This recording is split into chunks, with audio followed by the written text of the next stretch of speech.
Hello class tenth, कैसे हैं आप सब। आज की इस वीडियो में हम देखेंगे क्लास टेंथ समकालीन भारत का चैप्टर नंबर 4। चैप्टर का नेम आप देखो, कृषि। इस वीडियो में हम इस चैप्टर के क्वेश्चन आंसर्स को सॉल्व करेंगे। स्टार्ट करते हैं। अभ्यास में सबसे पहला प्रश्न है आपके पास, प्रश्न 1 बहुवैकल्पिक प्रश्न। पहला है, इसमें देखो, निम्नलिखित में से कौन सा उस कृषि प्रणाली को दर्शाता है जिसमें एक ही फसल लंबे चौड़े क्षेत्र में उगाई जाती है। तो इसका उत्तर आप लिखोगे रोपण कृषि। आगे देखो, इनमें से कौन सी रबी फसल है, तो आपको रबी की फसल बतानी है, तो इसमें आप लिखेंगे गौ चना। आगे देखो, इसमें से कौन सी एक फलीदार फसल है, तो इसमें से आपको फलीदार फसल बतानी है, जो कि है यहाँ पर दालें। आगे देखो, अगला प्रश्न है, निम्नलिखित प्रश्नों के उत्तर लगभग 30 शब्दों में दीजिए। पहला है, इसमें देखो, एक पेय फसल का नाम बताएं तथा उसको उगाने के लिए अनुकूल भौगोलिक परिस्थितियों का विवरण आपको देना है। पेय फसल तो यानी कि चाय एक महत्वपूर्ण पेय फसल है जिसका कि इस्तेमाल हम पीने के लिए करते हैं, ठीक है। अच्छी तरह से विकसित होने के लिए चाय के पौधे को उष्ण कटिबंधीय या फिर उप उष्ण कटिबंधीय जलवायु की आवश्यकता होती है और गहरे और उपजाऊ अच्छी तरह से सूखी, यहाँ पर सूखा लिखा है, सूखी मिट्टी जो यहाँ पर आप देखो धरण और कार्बनिक पदार्थों से समृद्ध होती है। अगला प्रश्न देखो, यहाँ पर भारत की एक खाद्य फसल का नाम बताएं और यह जहाँ पैदा होती है उन क्षेत्रों का विवरण आपको देना है। तो देखो, चावल भारत की एक प्रमुख खाद्य फसल है। यह उत्तर और उत्तर पूर्वी भारत यानी कि उत्तर प्रदेश, बिहार, तटीय क्षेत्रों और डेल्टा क्षेत्रों के मैदानों में लगाई जाती है। चावल उगाने के लिए बीज को यहाँ पर आप देखो खड़े पानी में बोया जाता है, ठीक है, यानी कि जो खेतों में लबालब पानी भरा होता है उस वक्त इनको लगाया जाता है। मानसून के तुरंत बाद चावल को लगाया जाता है। अब देखो, सरकार द्वारा किसानों के हित में किए गए संस्थागत एक साथ है, ठीक है, संस्थागत सुधार कार्यक्रमों की आपको सूची बतानी है। तो देखो, यहाँ पर आप उत्तर आप लिखोगे, किसानों के लाभ के लिए सरकार द्वारा शुरू किए गए विभिन्न संस्थागत सुधार कार्यक्रम हैं। न्यूनतम समर्थन मूल्य नीति, फसल बीमा के लिए प्रावधान, कृषि आदानों पर सब्सिडी और बिजली और उर्वरक जैसे संसाधन, ग्रामीण बैंक, किसान क्रेडिट कार्ड और व्यक्तिगत दुर्घटना बीमा योजना। अगला प्रश्न देखो, दिन प्रतिदिन कृषि के अंतर्गत भूमि कम हो रही है, क्या आप इसके परिणामों की कल्पना कर सकते हैं। तो देखो, उत्तर आप लिखोगे, बढ़ती आबादी के साथ खेती के तहत भूमि का घटता क्षेत्र गंभीर खाद्यान्न की कमी को जन्म दे सकता है। इससे क्या होगा, खाद्यान्नों की आयात में आवृत्ति होगी जिससे अर्थव्यवस्था भारी ऋणों के अधीन होगी। प्रश्न 3 देखो, निम्नलिखित प्रश्नों के उत्तर लगभग आपको 120 शब्दों में देने हैं। पहला, यहाँ पर कृषि उत्पादन में वृद्धि सुनिश्चित करने के लिए सरकार द्वारा किए गए उपाय आपको समझाने हैं।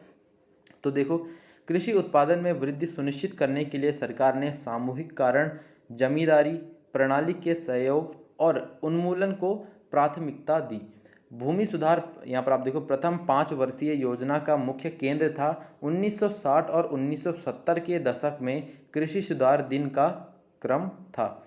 अब देखो, हरित क्रांति और श्वेत क्रांति का उद्देश्य भारतीय कृषि उत्पादकता में सुधार करना था और 1980 और 1990 के दशक के दौरान एक व्यापक भूमि विकास कार्यक्रम शुरू किया गया था। इसके तहत किसानों के लाभ के लिए सरकार द्वारा विभिन्न तकनीकी और संस्थागत सुधार पेश किए गए। उदाहरण के लिए न्यूनतम समर्थन मूल्य नीति, फसल बीमा का प्रावधान, कृषि आदानों पर सब्सिडी और बिजली और उर्वरक जैसे संसाधन, ग्रामीण बैंक, किसान क्रेडिट कार्ड, व्यक्तिगत दुर्घटना बीमा और राष्ट्रीय टेलीविजन पर कृषि दर्शन जैसे विशेष मौसम बुलेटिन और कृषि कार्यक्रम। अगला प्रश्न देखो, भारतीय कृषि पर वैश्वीकरण के प्रभाव पर आपको टिप्पणी लिखनी है। ये भी 120 शब्दों में हमें लिखना है।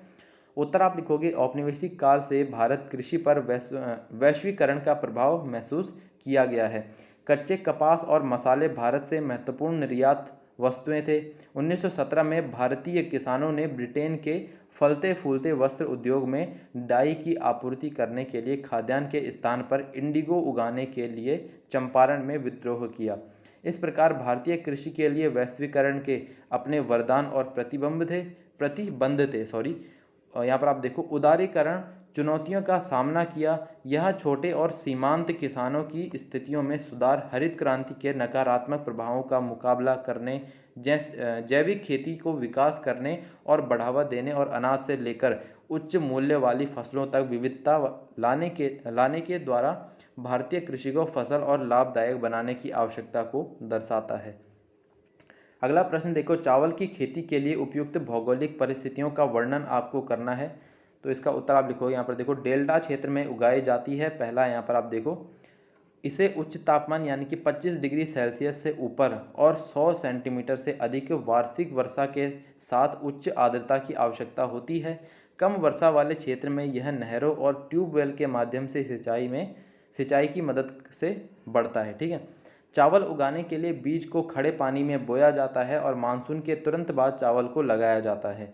चावल भारत की मुख्य खाद्य फसल है और देश के बहुत किसान इससे उगाने के लिए बारिश के पानी पर निर्भर रहते हैं। कम वर्षा वाले होने से चावल की खेती को बहुत नुकसान होता है।